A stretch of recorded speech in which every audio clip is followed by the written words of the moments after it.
joins me now live from Lahore, I think. Mr. Khan, is that correct? That's right, Sangita. I'm sitting in Lahore. The pictures that we saw, as I say, were sent around the world. They created deep shock in Pakistani communities in the diaspora. Just describe to us how that arrest came about and what it felt like to be in the middle of it all. Well, Sangita, it was meant to create shock, and it was meant to, provoke my followers to demonstrate, go out in the streets, because I was on bail. There was no reason I should have been arrested. I was sitting in the precincts of the Islamabad High Court, about to appear in the court, and I was abducted. And it wasn't the police. It was basically a commando action. And I guess I should be flattered that at the age of 70, they needed commandos to pick me up. I mean, police could have sufficed. I wasn't going to resist arrest. But it wasn't an arrest. They abducted me from there.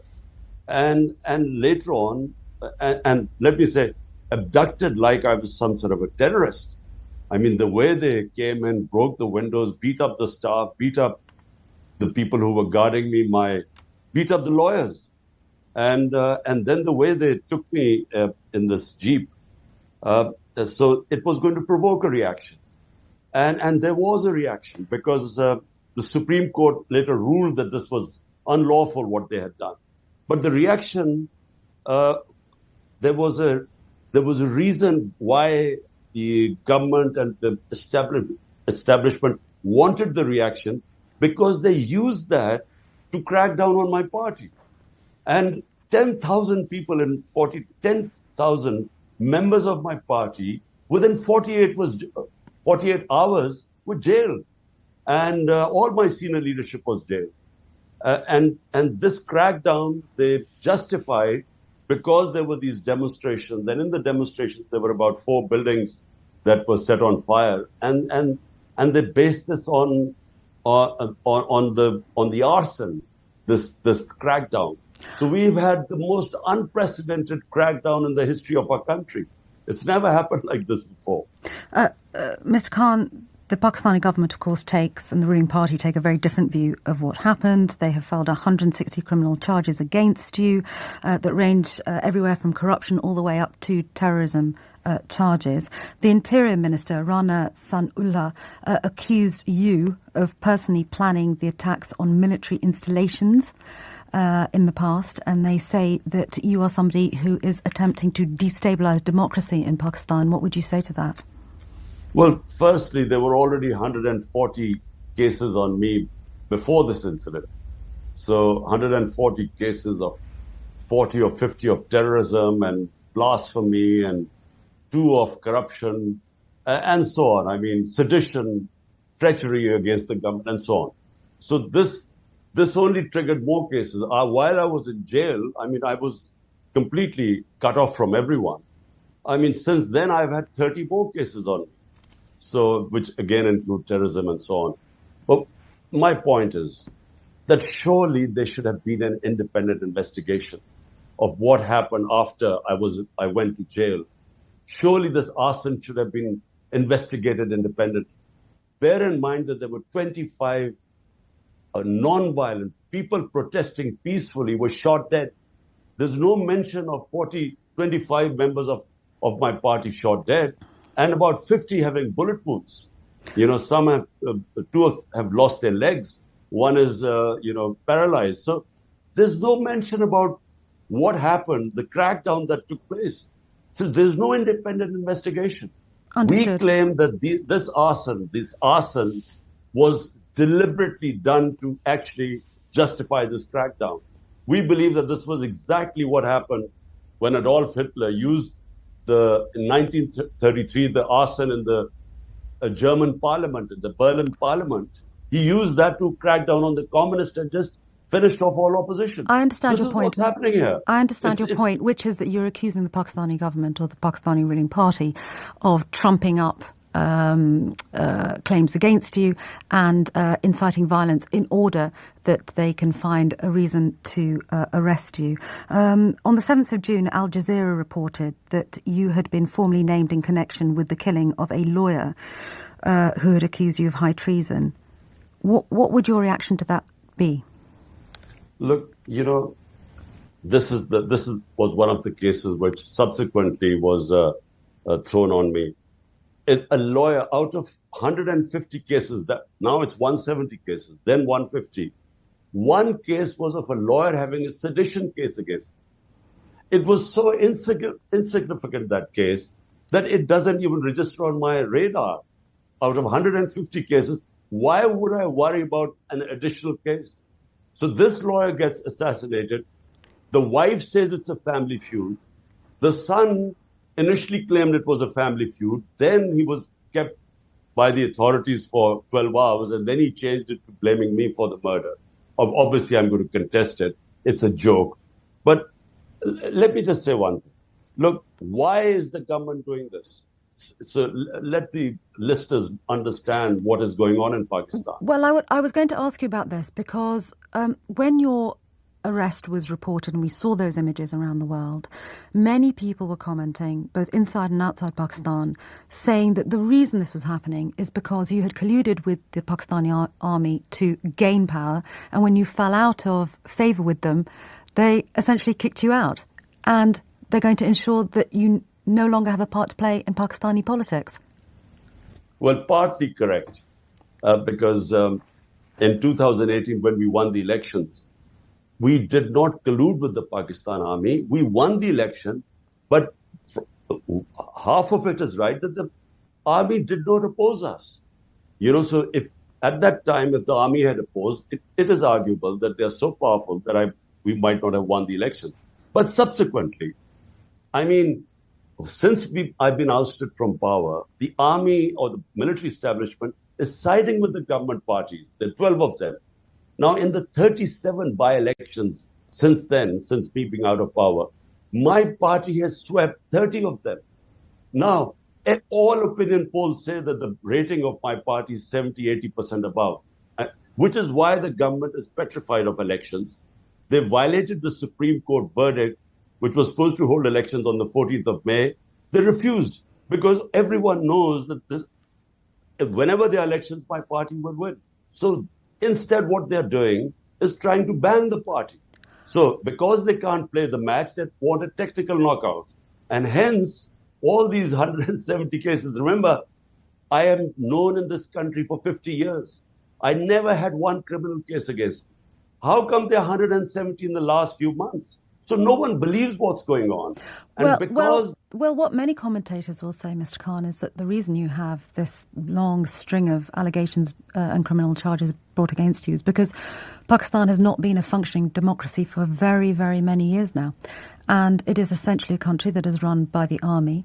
And it's interesting hearing you say that when you won power, the army didn't oppose you. In other words, they allowed you into government, and now they are disallowing you from government. That's the greater problem here, isn't it? That democracy just simply isn't thriving in Pakistan. What's the solution to that? Well, you're right in a way. Half our history, we've been ruled by a 70-year history. Half has been ruled by military dictators. The other half by these two families. So I am a newcomer. I came out, 3.5 years was an anomaly in Pakistan. Now, your point is right that the military establishment, once it removed me, and establishment means the army chief. It's not some democratic institution. It's just one army, the chief, when he takes a decision, the disciplined army follows it. So he took a decision that I had to be ousted. What he expected was that my party would finish, as is normally whenever an establishment goes against a party, it has no chance of winning. But instead, the most incredible thing happened, in our first time in our history, unprecedented, that despite the establishment opposing me, we sweep all the by-elections. Hence came the assassination attempt on me in November, once we had won these 30 out of 37 by-elections. Then they wanted to remove me from the way. I had another assassination attempt on the 18th of March this year. And since then, once I survived that, I think this is now the last card of actually banning the party. Banning the biggest party means you are actually dismantling democracy in Pakistan. This is the main issue right now. What keeps you going? Your critics accuse you of wanting to make money. That's one of the many allegations and charges brought against you. Your critics say it's about money, it's about power. Your life has been directly under threat. There have been 2 assassination attempts against you. You've got the army, who have controlled politics in Pakistan for many years. What is it that is really motivating Imran Khan to keep going? Well, Sangita, look, people who want money do not risk their lives. I mean, what's the point of dead people can't use money? So who would take a risk when you've already had 2 assassination attempts? There was a third one which I preempted, and I was lucky because I found out beforehand. So who would risk their life for money? Look, for me, the reason why I came to politics in 27 years ago, when I did not have to, I was the biggest name in the country. I had whatever money I needed. I had enough of money, love and respect. Why would someone spend 22 years of their lives struggling and basically being in the wilderness? I mean, out of this time, 15 years I was in the wilderness, an outsider. No one thought I had a chance. Why would someone do that for financial gains when you had ample opportunity to do anything and make money? And secondly, power. Well, power to have to see my country a democratic country, rule of law. And where did I get inspired, by the way? In Britain. When I first came in as a teenager in Britain, it was the first time I saw a functioning democracy. I came in when we had military dictatorship in Pakistan at the time. Functioning democracy, rule of law, welfare state, fundamental rights, human rights being protected. That's what inspired me to start my movement 27 years ago, movement for justice, because justice brings rule of law, which brings real democracy, which means freedom, and which brings prosperity. And so this is a struggle for life. I mean, for 27 years, I've been struggling. Right now, I'm facing probably the toughest challenge of my life, because I have the establishment ranged, determined that I should not be part of the electoral process, and they're doing everything. I expect to be thrown into prison soon. No. Because 170 cases, sooner or later, I'll end up in jail. You, of course, as an individual, face direct threat, but so do the people of Pakistan, in the sense that they face huge amounts of instability. What we have seen are Pakistanis, often young men, leaving Pakistan and making the dangerous journey to Europe. Many of them were aboard a ship that sank in the Mediterranean. Pakistan had a national day of mourning when we saw possibly up to 700 people killed, around 350 of them possibly Pakistani. What would you say to the families of those young men? You were in power. You're now fighting it out with the Pakistani government. The army is holding sway as it likes. And yet we are seeing young Pakistani men dying in the Mediterranean as they try and flee your country to find stability. What would you say to their families? Well, look, Sangita, people go through the bad times provided they have hope. They think that, there's light at the end of the tunnel. So they go through tough times. What's happened in the last 14 months is unique.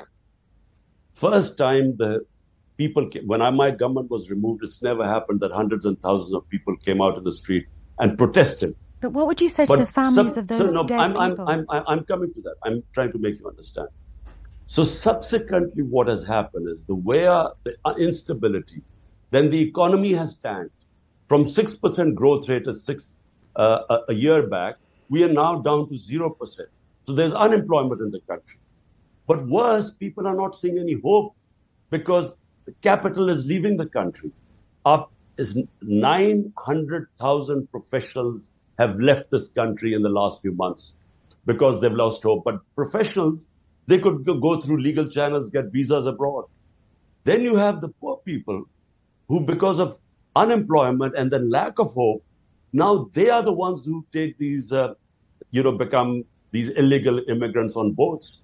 And this is not just in Pakistan, in all those countries where you do not have rule of law, where you have no hope, where you have conflict, you have people fleeing to what they consider, land of milk and honey, where they can get jobs, and if they work hard, they can make a better living. And so they take all these risks. So unfortunately, it's a bit of both. In our countries, we have not been able to establish rule of law and give a level playing field for our people. On the other hand, the rich countries do not stop. And let me just make you understand this. Every year, there is billions of dollars which leave poor countries stolen by the ruling elite, and they end up in London houses and palaces and offshore accounts. It's like, the Russian oligarchs who brought in money into London and Western capitals. There is nothing done by the Western countries to prevent this flight of capital from poor countries. So the poor countries are getting poorer. The ruling elites are robbing the countries and taking the money out. The rich countries are getting richer. The gap is getting bigger. And so this immigrant problem is going to get worse unless the Western countries and the richer countries stop this flight of capital, the plunder of the developing countries by their ruling elites.